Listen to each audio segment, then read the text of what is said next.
पिंजर police station हद्दीत हप्ते वसुली करणारा तो खासगी इसम कोण? चर्चेला उधाण। अकोला जिल्ह्यातील पिंजर पोलीस स्टेशन हद्दीमध्ये अवैध धंद्यावाल्यांकडून काही खासगी इसम हप्ते वसुली करत असल्यामुळे पोलीस प्रशासनाच्या नावाने उलटसुलट चर्चा होताना दिसत आहेत। अँटी करप्शन ब्युरोच्या भीतीने खासगी व्यक्तीकडूनच पोलीस हप्ते वसुली करीत असल्याचे समोर आले आहे। सदर हप्ते वसुली करणारे खासगी लोक हे गुन्हेगारी क्षेत्रातील असल्याची माहिती आहे। त्यांच्या विरुद्ध पोलीस स्टेशनमध्ये गुन्हा सुद्धा दाखल करण्यात आलेला आहे।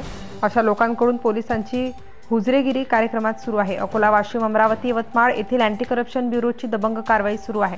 त्यामुळे डिपार्टमेंट कोणतेही असो, कर्मचारी किंवा अधिकारी स्वतः ते वसुली न करता काही खासगी इसमांच्या माध्यमातून अवैध धंद्यावाल्यांकडून हप्ते वसुली होत असल्याचे निदर्शनास येत आहे।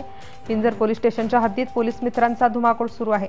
एका पोलीस कर्मचाऱ्याच्या सांगण्यावरून ही हप्ते वसुली सुरू असल्याचे समजते। वास्तविकता त्या पोलीस अधिकाऱ्यांना यापूर्वीच त्या खासगी इसमाबाबत सावधानतेचा इशारा देण्यात आला होता। त्याचे काही व्हिडिओ आणि फोटोज मीडियाच्या हाती लागले आहे। त्यामुळे वरिष्ठ अधिकाऱ्यांनी किंवा अँटी करप्शन ब्युरोनी या संबंधित तातडीने नोंद घेणे गरजेचे आहे, अशा पिंजर पोलीस स्टेशनच्या हद्दीतील प्रतिष्ठित आणि सामान्य लोकांची मागणी आहे। याबाबत पिंजर पोलीस स्टेशनच्या ठाणेदार महोदयांना सोशल मीडियावरून प्रतिक्रिया मागितली असता ते यावर काहीही बोलले नाहीत।